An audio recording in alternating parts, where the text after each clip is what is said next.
The iPad has had an absolute tsunami of keyboards released for it over the last year or so. Whatever your taste is, getting those words on the screen, companies from all over the place have a product for you. Two of the products that are probably at the top of most recommendation lists are the actual Apple Magic Keyboard and the brand new Logitech Touch Folio keyboard. So if you are looking to get a keyboard for your very own iPad, which of these two should you get? Let's find out. What's up everyone, I'm the Everyday Dad, and if I can figure it out, you can figure it out. Keyboards are absolutely my jam, and when a new one comes out, especially for my buddy, the iPad Pro, you know we're gonna talk about it here. So let's start off with some basics before we get into the strict comparisons between all of these devices. And surprise bonus, we're going to be including the iPad Pro 2020 Smart Folio keyboard in the mix too. It didn't sound as good for the title of the video, so bonus keyboard. And for starters, let's talk about one of the main considerations, price. Look, if you've seen how much I enjoy the iPad Magic Keyboard, there is no getting away from the fact that it is a pricey accessory. Heck, for $299 for this 11-inch version, I totally get it. I 100% totally get it. When you leave a comment on these videos saying the Magic Keyboard is a bridge too far cost-wise, it's way less risky to just buy the MacBook instead of an iPad Pro and Magic Keyboard for the same cost if you're doing roughly the same work. The Logitech Folio does do much better, still pricey, but half so. It comes in at $159. So at least the Touch Folio costs less than my other iPad by itself.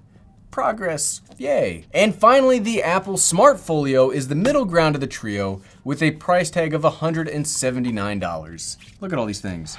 Look at all these cool keypads, I love keyboards. So let's compare the most important part of each of these devices, the typing experience. Like if you were buying a keyboard, right, it's a good idea to consider the typing experience. So what we'll do is we'll rank these from the worst typing to the best typing. And the worst typing off the bat is the Smart Folio. Now I used one of these keyboards for over a year on my other iPads, as this really made it my travel word processor computer, and it's functional.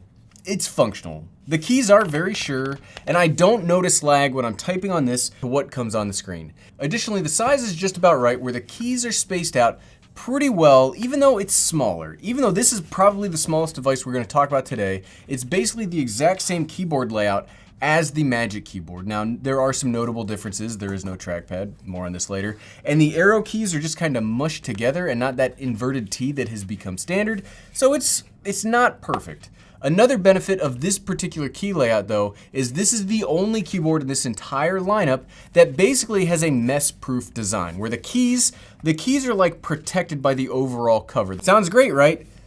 Kinda, but the keys, I mean, it feels like you are fighting them when you are typing. It's just a cumbersome process to type on this. You really have to smash and handle the keys to get it to register, and it does lead to hand fatigue after a while. So, like I said, this is easily the worst feeling keyboard on this whole darn list. And I think that is both good and bad. This is the oldest design of all of these. So bad in that it does kind of suck on its own, right? So it kind of sucks to type on this, and it drives my wife, the noise, it drives my wife crazy. But the good news is, as the devices continue to release, companies are starting to take this typing experience on the iPad seriously, and we're getting better and better options. But the real question is, right, what's the second best? Because obviously the other is the best, and it's kind of like telling you the winner. So the number 2 typing experience is, it's the Magic Keyboard. Yeah, I'm surprised by that too. We've talked at length in several videos about how this keyboard is, so I'm not gonna drone on about it here, except to say that this is an excellent keyboard. The keys feel just phenomenal to type on. They're almost perfectly spaced out. You get nice and crisp, can you hear that? You get a nice and crisp response with each key press, and I just really enjoy working on this keyboard. I do most of my work anymore on this setup. Like the Logitech keyboard though, it does have exposed keys like any normal laptop keyboard. So if you have crumb problems, because you're a constant snacker like I am, you may run into some issues here. Besides that, I like how the keyboard extends out a little bit to give you a little bit of a palm rest. And another big benefit, if you are a nighttime typer, this keyboard is fully backlit. Check that out. The arrow keys, unlike the Smart Folio, are in the inverted T configuration that people really enjoy. I'm gonna let you in on a little secret. I can't honestly remember the last time I've used an arrow key on any of my computers, not just this one. I know there are those that use them. That's why we mentioned it. I know some of you are gonna use them. I can't remember the last time I did. So let me know. Let me know in the comments, do you use the arrow keys? And if you do, why? Especially if you do it on an iPad. Maybe for spreadsheets? And now let's focus on the best typing experience. Yes, it certainly shocked me. Certainly shocked me, but it's the Logitech Folio Touch. There's no two ways about it. This keyboard is amazing to type on. Can you hear that? This is right up there with the MacBook Pro 13 on the list of Gary's favorite typing computers of all time. These keys do have a more muted click to them than the Magic Keyboard, but it feels just real good to do that typing. Like the Magic Keyboard, it almost like the keys feel a little loose when you're typing on them, and these have a fuller and substantive to type on. I don't know if that makes sense, but plus the keyboard itself is slightly bigger, which gives the key face on this almost the perfect layout. You've heard me complain about the Magic Keyboard when we talked about it against the MacBook Pro 13. If I have one serious issue with this key layout, it's that it's a smidge too small with the 11-inch version. But because of the actual case-like design of the Logitech, it has a little more room to spread out. It's got a bigger palm rest, the same size trackpad, and an extra row for function keys. That's absolutely my favorite thing about this whole keyboard. I really wish the Magic Keyboard had function keys. Okay, Gary, you said the Logitech has better keys. It's clearly the overall winner, right? Well, not so much. Yes, keyboard functionality obviously is a very important topic and a very important aspect on one of these devices, right? If you're gonna buy one of these devices and it sucks for typing, why get it? So let's talk about those other considerations. It feels like I'm in a gangster movie. Considerations. Code word for other things than typing. We need to come up with a fancy code word for things that are not typing. On the iPad Folio, it's just super simple to set up. Like this thing is just crazy easy. It sets up in seconds, boom, done. Even though the keyboard is not as enjoyable, it's just really easy to set up and take with you. It does not add very much bulk to the overall system. It's easy. Next, the Magic Keyboard has a lot of extra functionality above and beyond the keys. First off, much like the Smart Folio, it's really easy to set the iPad in or take it out. If you were just gonna start watching content, reading a book, or do something else that you don't need the keyboard for, it's instant. I can't even say it takes seconds. Like it takes less than a second to transition from typing mode to just watching stuff mode. It's also got an Apple class trackpad that while it is the same size as the Logitech trackpad, this is much more responsive and it has better and more consistent clickiness. Like you get the same click all over this thing. We'll talk more about the Logitech in a second, but you can click anywhere and you get a responsive click. Obviously the Logitech doesn't, but we'll mention that during its turn. But easily the biggest and most useful extra thing that the Magic Keyboard has to offer is the additional Usbc port at the base that you can use for charging. And since getting this keyboard, I have not used the iPad's port to charge it. You can really treat the iPad more like a laptop with this small addition. There is one more big one, but we've got to contrast that to the Logitech. So let's move on to the Logitech keyboard. It is the beefier case because it is in fact a case. And I think that's a pretty big benefit if you're never gonna take the iPad off of the keyboard. This does have way more protection for your iPad than any of these other devices we've talked about today. Plus, this case feels really dense. It just feels dense and durable, which if you drop stuff as much as I do, that's a pretty big selling point.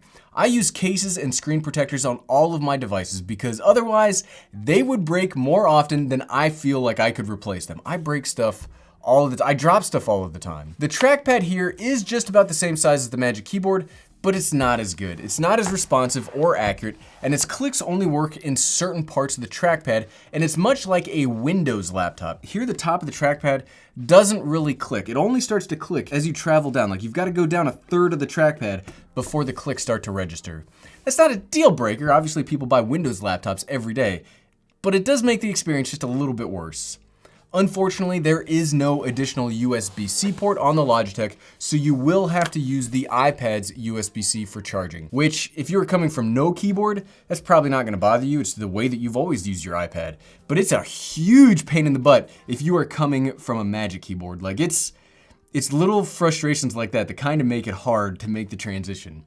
It's not a deal breaker, but that's not a deal breaker, but here are two things that kind of do make it a deal breaker for me on the Logitech. One, the Logitech fails the lap test. Like if I'm using my iPad to type out an email or two or work on one of these scripts in a free moment throughout the day, I'm probably gonna be on the couch or in one of my chairs. But the way this case has to lay its back down to support it, this will not work comfortably or even easily on laps. This is a table or desk machine only. The Magic Keyboard with its floating design easily works on laps, and the Smart Folio doesn't do it as well, but it is usable because this is the base. The base doesn't come off the back. Another real big issue I have with the Logitech compared to these other two options is when using it on a desk or a table, it wobbles. Can you see this? Like, it wobbles. Like, if I'm trying to type, maybe I want to tap on the screen to do something, it just, look at that.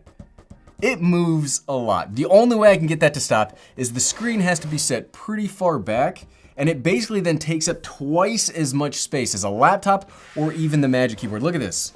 Look at how far this thing has to come out, and it still wobbles. The price though, the price is half as much as the Magic Keyboard. There are some concessions to make, but blah, enough of that reasonableness. At the end of the day, so what, right? Which of these three keyboards are worth your money? Well, good news. I think any of these could work for somebody. If you want the cheapest, most portable option, I would go with the Apple Smart Folio. It's not the best typer, but it's small, it's light, it does not add much bulk at all to the iPad itself, and it's way better than trying to type on a digital screen. If you want the most protection for your iPad, get the Logitech Smart Touch. It does need more space, but you will get a fully functioning case, great typing experience, decent trackpad, and something no other keyboard on this list has so far today, function keys. Man, I love having function keys. Please, Apple, if you're watching, please put function keys on your next Magic Keyboard iteration. And the Logitech is still half the cost of the Magic Keyboard. Lastly, if you want the most laptop-like experience, you have to go with the Magic Keyboard. It's fantastic. It has an extra charging port, it's super stable, it's very portable, decent typing experience, amazing trackpad.